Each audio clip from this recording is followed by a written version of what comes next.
ఇక భూభారతిపై అధికారులతో సీఎం రేవంత్ రెడ్డి సమీక్ష నిర్వహిస్తున్నారు. ఇక జూబ్లీహిల్స్ లోని తన నివాసంలో సమీక్ష నిర్వహిస్తున్నారు. సీఎం సలహాదారులు వేం నరేందర్ రెడ్డి, నల్గొండ ఎంపీ రఘువీర్ రెడ్డి, భూ పరిపాలన ప్రధాన commissioner Naveen Mittal, CM OSD Vemula Srinivas, revenue శాఖ కార్యదర్శి జ్యోతి బుద్ధప్రకాష్, సీసీఎల్ఏ కార్యదర్శి మకరంతో కలిసి సీఎం రేవంత్ రెడ్డి చర్చిస్తున్నారు.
రైట్, బ్రేకింగ్ చూస్తున్నాం. భూభారతిపై అధికారులతో సీఎం రేవంత్ రెడ్డి సమీక్షా సమావేశాన్ని నిర్వహిస్తున్నారు. జూబ్లీహిల్స్ లోని తన నివాసంలో ఈ సమీక్ష నిర్వహిస్తున్నారు. సీఎం సలహాదారులు వేం నరేందర్ రెడ్డి, నల్గొండ ఎంపీ రఘువీర్ రెడ్డి, భూ పరిపాలన ప్రధాన కమిషనర్ అయినటువంటి Naveen Mittal, CM OSG Vemula Srinivasulu, revenue శాఖ కార్యదర్శి జ్యోతి బుద్ధప్రకాష్, సీసీఎల్ఏ కార్యదర్శి మకరంతో కలిసి సీఎం రేవంత్ రెడ్డి ఈ సందర్భంగా చర్చిస్తున్నారు.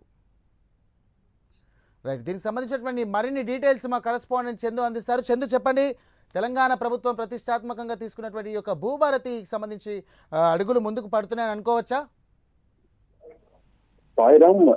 ప్రస్తుతం సీఎం నివాసంలో భూభారతిపై సమావేశం నిర్వహిస్తా ఉన్నారు. సమావేశంలో ఉన్నతాధికారులు అదేవిధంగా ఎంపీలు పాల్గొన్నారు. ముఖ్యంగా చూసినట్లయితే భూభారతిని ఈ నెల 14వ తారీఖు నుంచి ప్రభుత్వం ప్రారంభించబోతోంది. ముఖ్యంగా పైలట్ ప్రాజెక్ట్ గా 3 మండలాలను కూడా తీసుకోబోతున్నారు. ప్రతి మండలంలో కూడా అవగాహన సదస్సులు నిర్వహించబోతున్నారు. ప్రజల సలహాల సూచనలో కూడా ఆ భూభారతి పోర్టల్ ను కూడా బలోపేతం చేయబోతున్నారు. ఎందుకంటే గతంలో టీఆర్ఎస్ 10 సంవత్సరాలు అధికారంలో ఉన్నప్పుడు ధరణి ఆ పోర్టల్ ని తీసుకొచ్చింది. ధరణి పోర్టల్ సంబంధించి చాలా ఇష్యూస్ ప్రతి అందులో ఉన్న కొన్ని మాడ్యూల్లను కూడా ఈ ప్రభుత్వం తీసేయాలనుకుంది. ముఖ్యంగా గతంలో ధరణిని అడ్డం పెట్టుకొని వేలాది భూములను టీఆర్ఎస్ పార్టీ వెనకేసింది అంటూ కూడా గతంలో కూడా ఆరోపణలు ఉన్నటువంటి ముఖ్యమంత్రి రేవంత్ రెడ్డి ఆరోపణలు చేసే క్రమంలో ఖచ్చితంగా కాంగ్రెస్ పార్టీ అధికారులకు వస్తే భూభారతిని ఖచ్చితంగా తీసుకువస్తాం, దీనికి అడ్డుకట్ట వేస్తాం అంటూ కూడా చెప్పుకొచ్చిన క్రమంలో ఈ బీఆర్ఎస్ కాంగ్రెస్ పార్టీ అధికారులకు వచ్చిన తర్వాత వెంటనే ధరణిని రద్దు చేసి భూభారతిని తీసుకొచ్చే ప్రయత్నాన్ని చేస్తూ ముఖ్యంగా భూ సమస్యల పరిష్కారం, లావాదేవీలకు